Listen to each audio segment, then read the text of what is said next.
Hello student, তোমরা যারা ক্যালকাটা ইউনিভার্সিটির আন্ডারে সেকেন্ড সেমিস্টারের ছাত্রছাত্রী আছো, এখন তোমাদের রাষ্ট্রবিজ্ঞান অনার্সের ক্লাস আছে।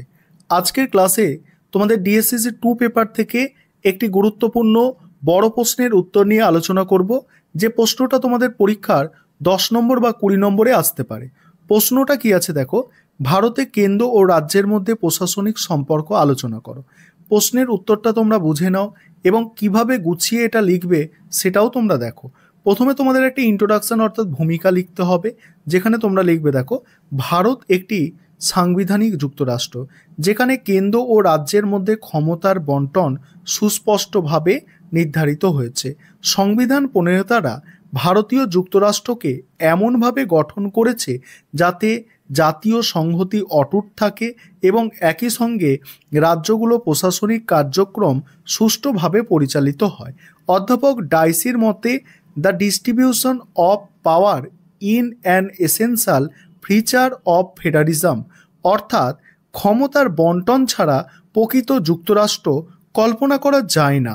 ভারতীয় সংবিধানে কেন্দ্র ও রাজ্যের মধ্যে প্রশাসনিক, আইন সংক্রান্ত ও আর্থিক ক্ষমতার বিভাজন করা হয়েছে, তবে বাস্তবে কেন্দ্রীয় সরকারের প্রাধান্য সুস্পষ্ট। বিশেষত প্রশাসনিক ক্ষমতার ক্ষেত্রে কেন্দ্রের হস্তক্ষেপের সুযোগ বেশি, যা ভারতীয় যুক্তরাষ্ট্রের অন্যতম বৈশিষ্ট্য। এবার বলা হচ্ছে দেখো, ভারতে প্রশাসনিক ক্ষমতার বন্টন। ভারতে সংবিধানে প্রশাসনিক ক্ষমতা বন্টনের ক্ষেত্রে কেন্দ্রের ভূমিকা তুলনামূলকভাবে বেশি।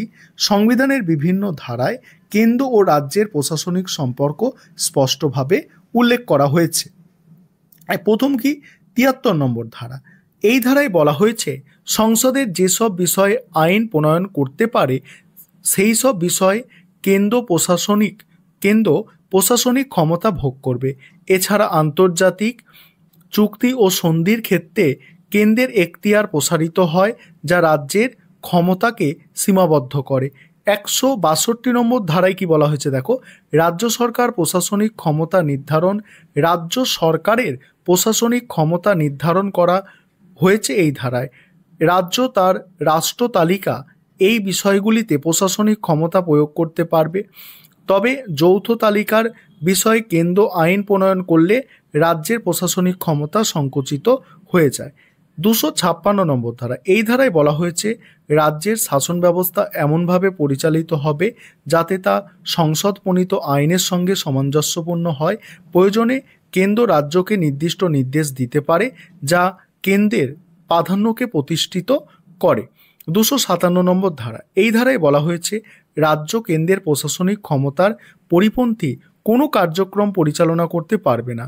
কেন্দ্র প্রয়োজনে রাজ্যকে নির্দেশ দিতে পারে, বিশেষত সামরিক ও পরিবহন সংক্রান্ত বিষয়ে কেন্দ্র রাজ্যকে বাধ্য করতে পারে।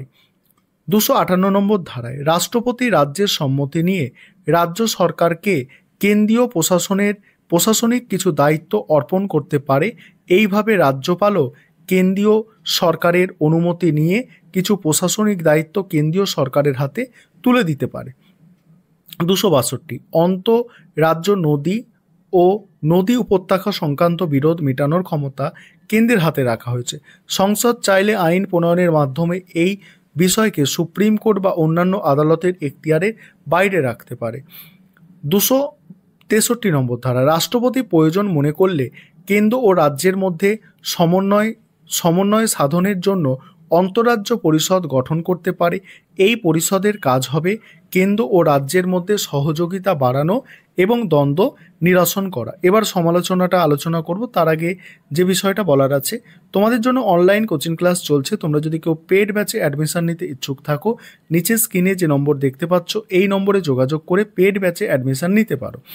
এবারে সমালোচনার প্রথমত কি বলা হচ্ছে দেখো, কেন্দ্রের নিয়ন্ত্রণ অধিক পরিলক্ষিত হয়। এখানে কি বলা হচ্ছে দেখো, ভারতে প্রশাসনিক কাঠামো যুক্তরাষ্ট্রীয় হলেও কেন্দ্রের নির্দেশ মানা বাধ্যতামূলক। সংবিধানের 256-57 ধারা অনুসারে কেন্দ্র রাজ্যের প্রশাসনিক কার্যক্রমে সরাসরি হস্তক্ষেপ করতে পারে। দ্বিতীয়ত, রাষ্ট্রপতি শাসনের সুযোগ। সংবিধানের 356 নম্বর ধারা অনুযায়ী রাষ্ট্রপতি শাসন জারি করে কেন্দ্র রাজ্যের প্রশাসন দখল করতে পারে। অতীতে একাধিকবার এই ধারার অপব্যবহার হয়েছে, যেমন 1968 সালে কেরালা সরকারের পতন ঘটেছিল। তারপরে কি বলা হচ্ছে দেখো, তৃতীয়ত জরুরি অবস্থার সময় রাজ্যের ক্ষমতা হ্রাস। জরুরি অবস্থা জারি হলে রাজ্যের প্রশাসনিক ক্ষমতা পায় সম্পূর্ণভাবে কেন্দ্রের হাতে চলে যায়। এটি ভারতীয় যুক্তরাষ্ট্রের মূলনীতির পরিপন্থী। তারপর চতুর্থ, অন্তরাজ্য বিরোধের নিষ্পত্তির ক্ষেত্রে কেন্দ্রের কর্তৃত্ব।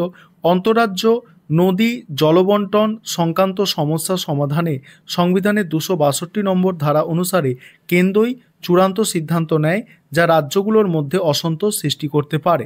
এবার উপসংহার, ভারতের প্রশাসনিক কাঠামোয় কেন্দ্রের দিক থেকে শক্তিশালী হলেও এটি এটি জাতীয় সংগতি ও প্রশাসনিক দক্ষতা বজায় রাখার জন্য গৃহীত হয়েছে। অধ্যাপক পায়েলির মতে ভারতের বহুজাতিক বহুভাষিক সমাজ ব্যবস্থার একতা রক্ষার জন্য শক্তিশালী কেন্দ্রের প্রয়োজন। অতীতে কেন্দ্রের দুর্বলতার কারণে ভারত বহির আক্রমণের শিকার হয়েছে, তাই সংবিধান রচয়িতারা কেন্দ্রকে শক্তিশালী করেছে। তবে রাজ্যের ক্ষমতা যাতে অযথা খর্ব না হয় এবং প্রশাসনিক ভারসাম্য রক্ষা করা যায় সেদিকে দৃষ্টি দেওয়া জরুরি, কারণ রাজ্যের স্বাতন্ত্র্য ক্ষুণ্ণ হলে বিচ্ছিন্নতাবাদী প্রবণতা বৃদ্ধি পেতে পারে, যা জাতীয় সংহতির জন্য হুমকি স্বরূপ। এই ছিল তোমাদের আজকে গুরুত্বপূর্ণ একটি প্রশ্নের উত্তর।